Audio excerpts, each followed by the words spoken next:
Smart കിച്ചണിലേക്ക് എല്ലാവർക്കും സ്വാഗതം. ഇന്നത്തെ റെസിപ്പി വടയാണ്. റവ കൊണ്ടുള്ള വടയാണ് കാണിക്കുന്നത്. ഫ്രണ്ട്സ്, നിങ്ങൾക്കെല്ലാവർക്കും സുഖം തന്നെയല്ലേ? വീഡിയോ കാണുന്നവരിൽ ആരെങ്കിലും സബ്സ്ക്രൈബ് ചെയ്യാതെ കാണുന്നുണ്ടെങ്കിൽ ഒന്ന് സബ്സ്ക്രൈബ് ചെയ്ത് സപ്പോർട്ടും കൂടി ചെയ്യണേ. പുറം നല്ല ക്രിസ്പിയും അകം സോഫ്റ്റുമായ ഈ റവ വട എങ്ങനെ തയ്യാറാക്കുന്നത് നോക്കിയാലോ? അതിനായി മിക്സിയുടെ ചെറിയ ജാറിലേക്ക് 1 കപ്പ് റവയാണ് ഇട്ട് കൊടുത്തിരിക്കുന്നത്. ഇതൊന്ന് പൊടിച്ചെടുത്തുകൊണ്ട് വരാം. നല്ല ഫൈനായിട്ട് പൊടിയണ്ട, റവയുടെ വലിയ തരികളൊക്കെ ഒന്ന് ചെറിയ തരികളായി കിട്ടുന്നത് പോലെ പൊടിച്ചെടുത്താൽ മതി. ഇനി ഈ പൊടിയൊന്ന് വേവിച്ചെടുക്കണം. അതിനായി ഒരു പാത്രം അടുപ്പിൽ വെച്ച് അതിലേക്ക് 2 കപ്പ് വെള്ളം ഒഴിച്ചു കൊടുക്കാം. 1 കപ്പ് റവയാണ് നമ്മൾ എടുത്തിരിക്കുന്നത്, അതിന് 2 കപ്പ് വെള്ളമാണ് ഒഴിച്ചു കൊടുക്കുന്നത്. ഇനി ഇതിലേക്ക് റവയ്ക്ക് ആവശ്യമായ 1/2 ടീസ്പൂൺ ഉപ്പ് ചേർത്ത് കൊടുക്കാം. അതുപോലെ 1/4 ടീസ്പൂൺ മഞ്ഞൾപ്പൊടിയും കൂടെ ചേർത്ത് കൊടുക്കാം. വടയ്ക്ക് ഒരു കളറ് കിട്ടുന്നതിന് വേണ്ടിയാണ് മഞ്ഞൾപ്പൊടി ചേർത്ത് കൊടുക്കുന്നത്. വെള്ളം തിളച്ച് കഴിയുമ്പോൾ ജാറിൽ പൊടിച്ച് വെച്ചിരിക്കുന്ന റവ ചേർത്ത് കൊടുത്ത് ഒരു തവി കൊണ്ട് നല്ലവണ്ണം ഇളക്കിയെടുക്കാം. വെള്ളം പറ്റി കിട്ടുന്നിടം വരെ ഇളക്കി കൊടുത്തുകൊണ്ടിരിക്കണം.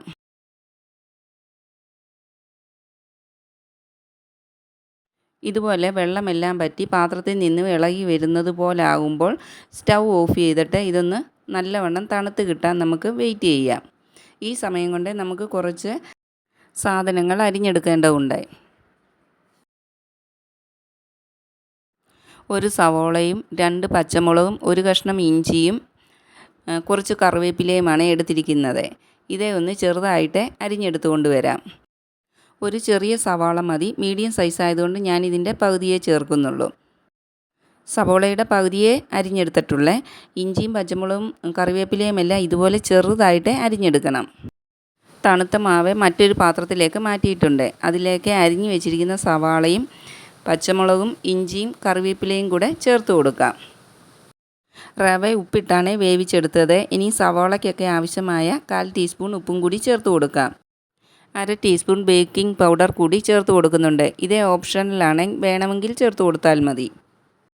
1/4 കപ്പ് തൈരും കൂടി ചേർത്ത് കൊടുക്കുന്നുണ്ട്. പുളിയുള്ള തൈരാണ് നല്ലത്. 1/4 കപ്പിൻ്റെ പകുതി ആദ്യം ചേർത്ത് കൊടുത്ത് ഇത് നല്ലവണ്ണം ഒന്ന് കൈകൊണ്ട് കുഴച്ചെടുക്കാം. പിന്നീട് ആവശ്യമെങ്കിൽ ബാക്കി ചേർത്ത് കൊടുക്കാം.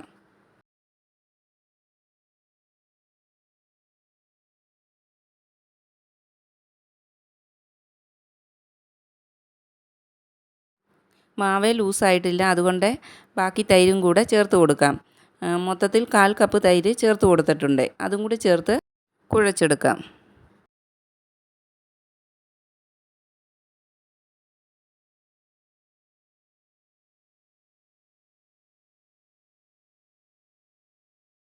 മാവ് നല്ല സോഫ്റ്റായിട്ട് കുഴച്ചെടുത്തിട്ടുണ്ട്.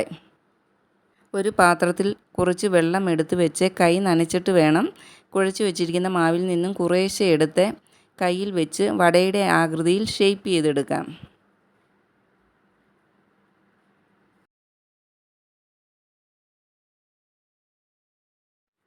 ഉരുട്ടിയെടുത്ത മാവ് കയ്യിൽ വെച്ച് ഒന്ന് പ്രസ് ചെയ്ത് കൊടുത്ത് ഷേപ്പാക്കി നടുവശത്തെ വിരലുകൊണ്ട് ഒരു ഹോൾ ഇട്ട് കൊടുക്കണം.